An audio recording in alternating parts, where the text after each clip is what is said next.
마라톤하고 똑같아요. 성경에서 신앙생활을 마라톤으로 비유를 했어요. 마라톤에 참여한다고 해서 모든 사람이 다 승자는 아닙니다. 끝까지 가는 사람이 마라톤에서 승자예요. 우리가 마라톤 하는 거를 보면 1000명 가까이 마라톤에 참가를 합니다. 근데 아무도 마라톤 참가한 거에 대해서 칭찬하는 사람이 없어요. 끝까지 완주를 해야 그 사람이 승자고 또 상도 받고 그럽니다. 신앙도 똑같아요. 신앙도. 누구든지 다 예수를 믿을 수 있어요. 누구든지 다 교회 나갈 수 있어요. 누구든지 다 나도 크리스천이라고 말할 수 있어요. 그런데 모든 사람이 다 끝까지 가는 건 아니더라고요.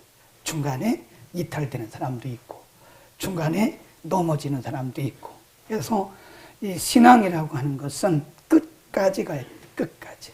우리의 생명이 닿을 때까지 가야 그게 승자예요. 중간에 포기하면 안 됩니다. 아멘. 그러니까 우리가 끝까지 잘하려면 뭐가 제대로 돼야 되냐면 이 자세가 돼요. 자세. 예. 우리가 보면 운동하는 사람들도요, 기본 자세가 있습니다. 기본 자세. 이 기본 자세가 안 되면요, 이게 더 이상 진도를 나갈 수가 없어요. 우리가 신앙생활을 하고 예수 그리스도의 제자로 살기 위해서는, 끝까지 가기 위해서는 우리의 기본 자세, 신앙의 기본 자세가 잘 돼야 된다. 오늘 본문에 보면 두 사람이 등장을 합니다. 누가복음 9장에 보면 세 사람이 등장을 해요. 어쨌든 오늘 본문에 보면 한 사람은 서기관입니다. 다른 번역에 보니까 율법사. 이 서기관이 율법사가 예수님을 따르겠다고 말하는 것은 쉽지 않습니다. 거기 한번 보세요. 이 사람이 이렇게 얘기를 합니다. 19절 시작. 한 서기관이 나와 예수께 말씀하여 어디로 가든지 난, 그렇죠, 대단한 사람입니다. 이런 열정을 가진 사람이 유대인들 간에 별로 없어요. 유대인이라니까요. 서기관이라요. 서기관. 율법사입니다. 유대교인들은 예수님을 거의 원수로 생각하고 이단으로 생각해요. 근데 유대교의 말씀을 가르치는, 오늘날로 말하면 율법을 가르치는 서기관이 말하기를, 선생님, 저는 선생님이 어디를 가든지 저는 따라가겠습니다. 제가 끝까지 선생님의 제자가 되겠습니다. 그래요. 예수님 뭐라고 그러세요? 여기 보세요. 그 뒤에 20절 시작.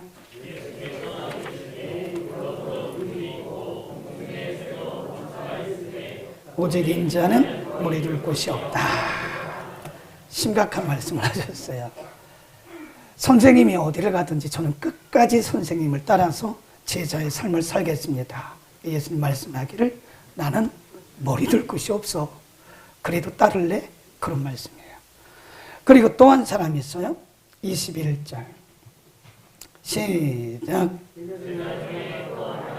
주여 나를 먼저 가서 내 부친을 장사하게 하소서. 근데 여기는 없거든요. 누가복음 9장 58절에 보면 거기에는 있어요.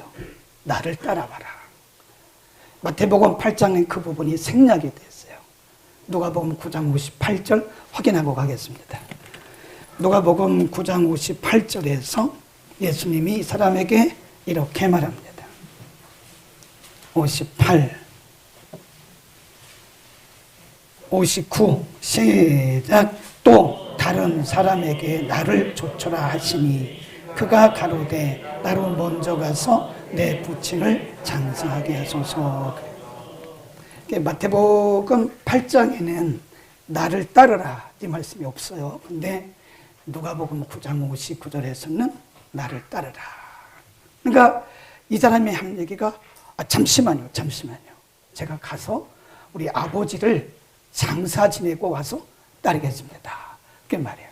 오늘 이 사람에 대해서 상고를 하려고 합니다. 너는 나를 따라와. 내 제자가 돼. 그러니까 이 사람이 잠시만요. 네. 그리고 이 사람이 다시 왔다는 흔적이 성경에 없습니다. 오늘 이 사람을 통해서 우리에게 주시려고 하시는 말씀이 굉장히 많아요. 이제 저로 가서 우리 아버지를 장사하고 그리고 내가 예수님의 제자가 되도록 허락하소서. 여기 두 가지 해석이 있습니다. 하나는 진짜로 이 아버지가 돌아가셨어요. 지금. 그래서 돌아가신 아버지 장례식을 치르고 오겠다. 그런 해석이 있고요. 두 번째는 아버지가 아직은 살아계세요. 근데 연로하시기 때문에 곧 돌아가실 것 같아요. 그러면 제가 아버지가 돌아가실 때까지 함께 좀 기다리다가 아버지가 돌아가시면 장사를 치르고 다 정리하고 홀가분하게 내가 예수님을 따르겠습니다. 그런 해석이 있어요. 여러분 보시기에 1번, 2번 같아요. 1번 같아요, 2번 같아요. 괜찮아요? 혼내지 않아요? 괜찮아요. 1번 같아요, 2번 같아요. 2번 같아요, 2번. 그죠? 2번. 아직 안 돌아가셨어요. 아직 안 돌아가셨는데 아버지가 돌아가실 때까지 기다렸다가 아버지 돌아가시면 장례를 다 치르고 나서 홀가분하게 내가 제자가 되겠습니다. 그런 얘기예요. 근데 이 사람이 이 말은 정말 틀렸어요. 예수님께서 이 사람이 한 그 말을 통해서 우리에게 가르치시려고 하는 아주 중요한 교훈이 있습니다. 너는 나를 따라와라. 뭐라고 그랬어요? 죽은 자로 죽은 자를 장세하게 하고 너는 나를 따라와. 이렇게 말씀하셨어요. 오늘 본문을 통해서 우리에게 주시려고 하는 중요한 여러 가지 의도, 하나님의 의도, 하나님의 영적인 메시지가 있는데요. 지체하지 말라는 거예요. 주저하지 말라는 겁니다. 지금 이 사람은 계속 핑계하고 있잖아요. 언제까지? 아버지가 돌아가실 때까지. 그 안에 마음이 바뀔 수도 있어요. 네. 근데 예수님은 그게 아니라는 거죠. 핑계하거나 주저하지 말고 너는 나를 따라서 나의 제자가 되라. 예수님께서 이 사람을 부르신 것은 특별한 은혜입니다. 그리고 하나님의 때에 그를 부르신 거예요. 근데 이 사람은 지금 타이밍을, 시간을 계속 늦추는 거예요. 그때까지만 유예해달라 그런 겁니다. 여러분, 우리가 하나님을 따를 때 우리를 방해하는 사단의 전략이 있는데 그게 뭔지 아세요? 핑계입니다. 핑계. 그래서 핑계를 대면서 계속 주저하는 거예요. 네. 핑계는 사단이 우리에게 주는 합리화라고 하는 사단의 전략입니다. 계속 핑계하는 거예요. 주저하게 하는 것입니다.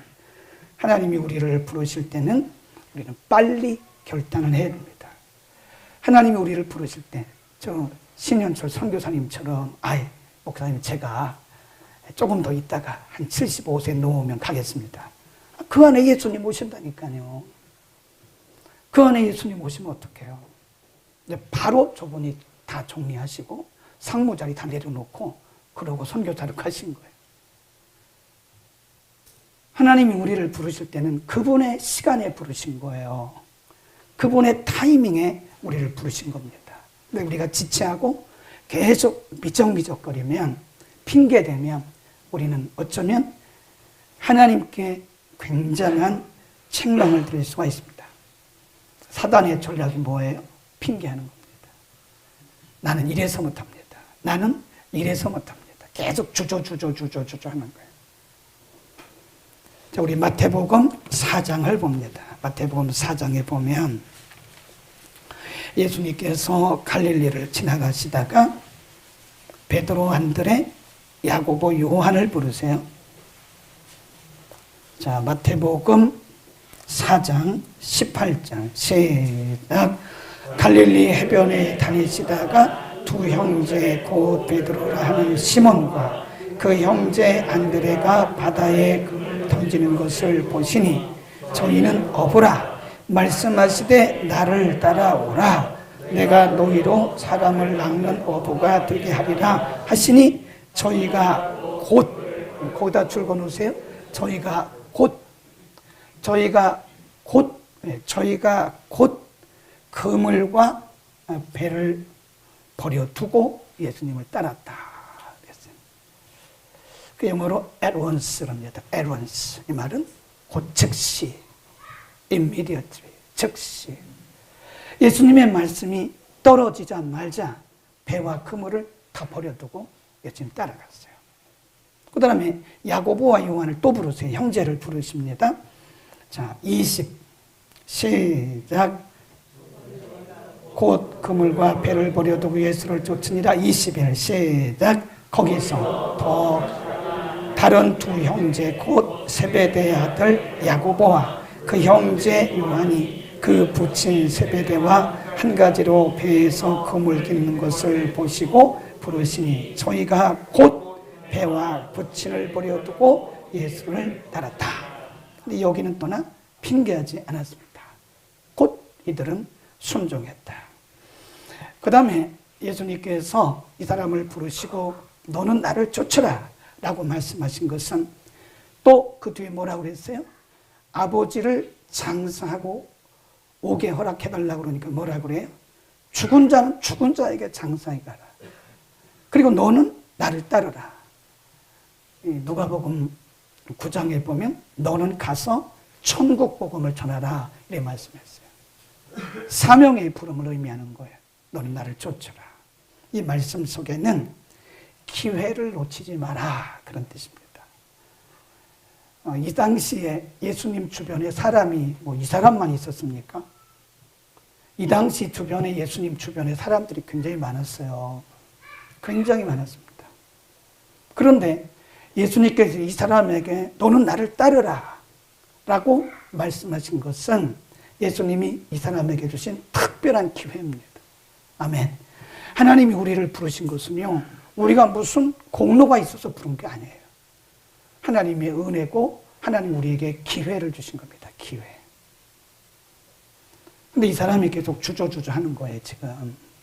아버지를 장사하고 따르겠다. 이 말씀 속에는 죽은 자는 죽은 자가 장사하게 하고 너는 나를 따르라. 이 말씀 속에는요, 내가 너에게 준 이 특별한 기회를 놓치지 마라. 그런 뜻입니다. 인생은요, 기회입니다. 기회. 예, 우리 모두에게 하나님께서 기회를 주세요. 예배 드릴 수 있는 기회. 한 번의 예배가 우리 인생을 바꿀 수 있습니다. 아멘. 우리가 늘 똑같은 예배 드리지 마세요. 예배를 무슨 세리머니 하듯이 하지 마세요. 어쩌면 우리가 그 예배를 통해서 인격적이신 하나님을 다시 만나고 우리 인생이 뒤집어질 수도 있는 거예요.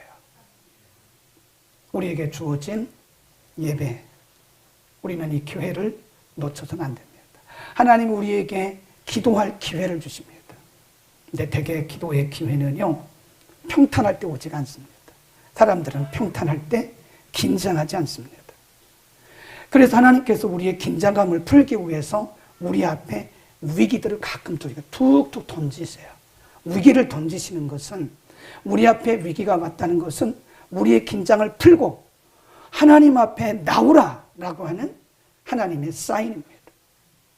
사람들이 배부르고 잘 먹고 잘 살고 등 따숩고 그러면 기도 안 합니다. 그러니까 하나님께서 우리에게 어떤 위기라고 하는, 그 위기라고 하는 것은 인간이 볼 때는 위기지만 그 속에는요, 하나님의 의도가, 하나님의 또 다른 계획과 축복이 그 위기 속에 달려있는 거예요. 어떤 기회를 주시는 거예요. 그게 어떤 때는 위기로 다가와요. 인간적으로 볼 때는 위기 같고 시험거리 같고 고난 같지만 사실은 그 위기와 고난과 시험거리를 통해서 하나님이 너를 다시 재발견하고 너는 나를 따르라고 하는 하나님의 세미하신 음성이 그 속에 있는 거예요. 찬스입니다. 찬스. 네. 저는 이 주변에 사람들이 참 많아요. 여러분도 계시고 사람들이 참 많습니다. 여러 분야에. 근데 보면 참 안타까운 분들이 보여요. 가끔 이렇게 보면 객관적으로 저분 안타깝다. 굉장히 안타깝다. 저분에게 굉장한 그 탤런트, 잠재 능력도 있고, 저분에게 굉장한 은사도 있고, 저분에게 굉장한 것들이 숨겨져 있는데, 잠복되어 있는데, 그거를 그냥 묻어두고 있는 거예요. 안타깝다. 그때 생각하기를 저분이 기도를 안 했구나. 두 번째는 사람을 못 만났구나. 하나님의 역사는 때로 사람을 통해서 이렇게 우리에게 기회를 주실 때가 있어요. 근데 그 기회를 주실 때 그 기회를 놓치면 다시 안 올 수 있습니다.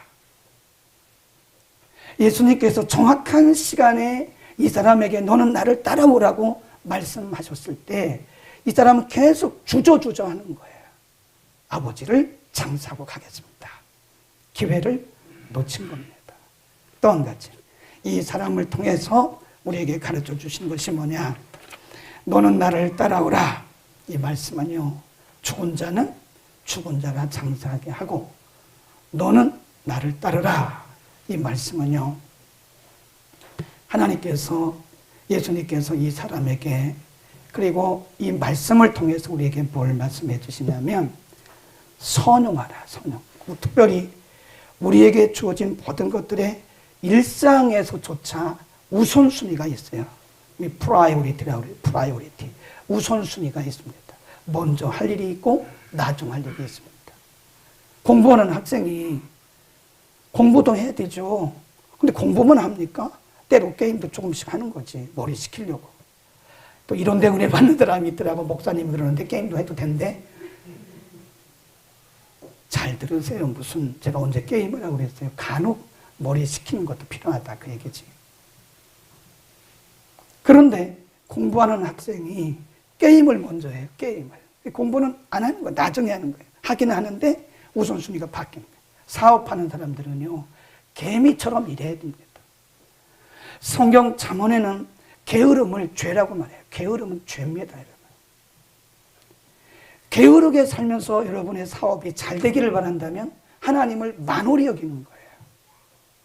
잠잘 거 다 자고, 먹을 거 다 먹고, 놀러 다닐 거 다 놀러 다니고, 그렇게 해서 사업에 성공한 사람은 없습니다.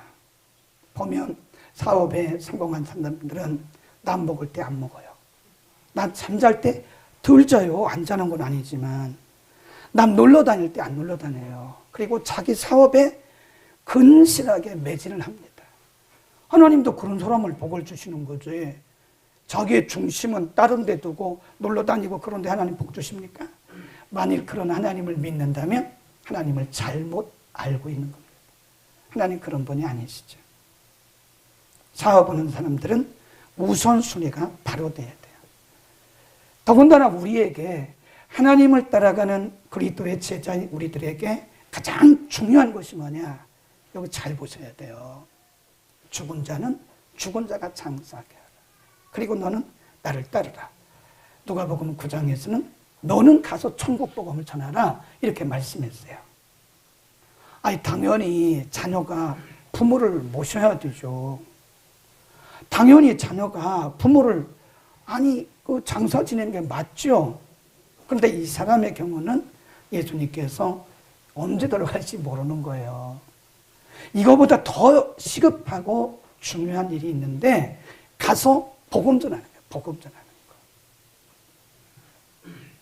그래서 우리는 그걸 뭐라 그러냐면 육적인 일과 영적인 일, 이 세상적인 일과 천국의 하나님 나라의 일, 어디에다가 우선순위를 두느냐 굉장히 중요합니다. 한번 꼬이면 계속 꼬입니다, 이게. 네.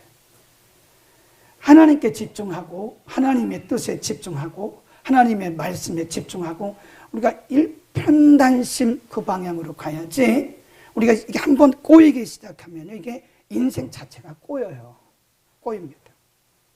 그때는 다시 처음으로 돌아가면 돼요. 자, 꼬였을 때 어떻게 하는지 아세요? 우리 어머니가 덕겸아 그렇게 하는 게 아니야. 그러면 꼬인 자리부터 다시 이렇게 역추적을 해가요. 이렇게 딱 역추적하면 처음이 딱 나오더라고. 그러면 처음부터 다시 이렇게 감는 거예요. 그럼 다시 실타래가 술술술술술 이렇게 풀리더라고. 우선순위가 잘못되면 우리 인생이 꼬입니다. 우리는 반드시 우리 인생의 우선순위를 점검해야 돼요. 지금 내가 우선순위가 바로 돼 있느냐. 내가 하나님을 섬기는 자로서 그리스도를 따라가는 그리스도의 제자로서 나는 어디에 우선순위를 두고 있느냐. 굉장히 중요해요. 네. 제가 이렇게 주변에 공부 잘하는 사람들 많이 만나봤거든요. 네. 근데 특별히 없더라고요. 다른 특별한 어떤 그런 방법이 없어요. 이 사람들이 머리가 좋아서 그러나 그게 아니더라고요. 가만히 주시를 하는 거예요. 여러분 이렇게 신앙생활 잘하는 사람이 있으면요, 주목을 해보세요. 저 사람은 왜 저렇게 신앙생활 잘하지? 주목하셔야 된다니까. 배워야 돼요. 사업을 잘하는 분이 계시거든. 왜 사업을 잘하는지를 주목하세요. 배우세요. 사람을 통해서 배우는 거예요. 기도생활 잘하는 사람이 있으면 저 사람은 왜 기도생활 잘하지? 이렇게 그 사람을 통해서 배워야 되는 거예요. 이렇게 보니까 공부를 잘하는 사람들은요, 특별하지가 않더라고요. 머리가 특별히 좋은 사람은 저도 꽤 머리 좋은 사람이거든요. 근데 그건 별 차이 없어요. 가만히 보니까 이 공부 잘하는 사람들은 우선순위가 딱 정해져 있어요. 놀더라도 자기 공부할 만큼 딱 하고 놀아요. 근데 공부 못하는 아이들은 놀고부터 봐요. 그러니 뭐 시간 없으니까 대충 하는 거니까 공부가 되겠습니까? 사업도 마찬가지. 신앙생활도 마찬가지.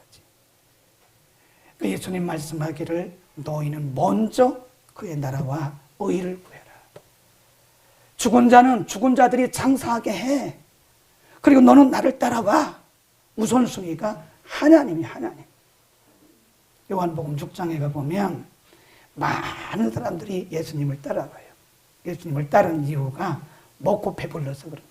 기적을 보니까 또 기적을 보려고 따라온 거예요. 예수님이 하시고 피하셨어요. 근데 거기까지 또 따라갔어요. 예수님께서 그들에게 말씀하셨어요. 너희가 나를 따라온 것은 복음을 위해서, 영생의 말씀을 위해서가 아니야.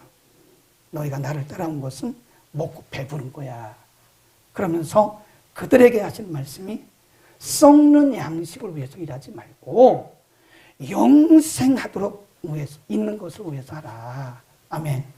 우리는 시간이 짧습니다. 시간이 짧아요. 이렇게 보면 다 우리 교회 성도님들 보면 여러분 20대 때 저를 만난 분도 계시고요. 30대 때 저를 만난 분도 계세요. 40대에 저를 만난 분도 계세요. 근데 제 나이가 지금 몇이에요? 60을 훌쩍 넘었습니다. 제가 가끔 물어봐요. 집사님 몇 살이에요? 50 넘었대요 벌써? 그분들이 40대, 30대 말에 저를 만났거든요. 50 넘었대요. 인생 금방입니다. 우리 인생 금방 흘러가요. 그리고 언제 하나님이 우리 인생을 마감하시는지 아무도 몰라요. 아무도 모릅니다. 소중한 시간. 우리는 그 시간이 또 우리에게 계속해서 온다고 생각하면 안 돼요. 안 올 수도 있어요. 얼마나 소중한 시간인지 모릅니다. 우리 인생이 얼마나 소중한 인생인지 몰라요. 이 소중한 인생 가운데 우리의 우선순위가 엉켜져 버리면요, 우리 인생 낭비한 겁니다. 하루하루 낭비하는 인생을 살고 있는 거예요. 우리의 우선순위가 이 땅에서 하나님 편으로, 아멘. 우리의 우선순위가 육신적인 것에서 영적인 것으로 이제 방향을 이렇게 틀어야 돼요. 신앙 성숙이라는 게 특별한 게 없어요. 자세가 바로 잡혀지는 게 신앙 성숙한 겁니다. 그 사람의 가치관, 그 사람의 방향성이 어디 있는가를 보면 그 사람이 성숙했는가 안 성숙했는가를 알 수 있어요. 성경을 많이 한다고 성숙한 건 절대 아닙니다. 그건 성경 지식을 갖고 있는 거지. 우리의 방향성, 하나님께 나가는 방향성, 내 인생에 있어서 하루하루 내 일상생활에서 나는 어디에 우선순위를 두고 있는가? 예배하는 것인가? 기도하는 것인가? 전도하는 것인가? 이웃을 섬기는 것인가? 아니면 내가 잘 먹고 잘 살고 성공하고 육신적인 그런 것들인가? 그렇다면 우리는 깊이 우리의 우선순위를 한번 살펴봐야 됩니다. 다시 오지 않을 수 있습니다. 기도하겠습니다.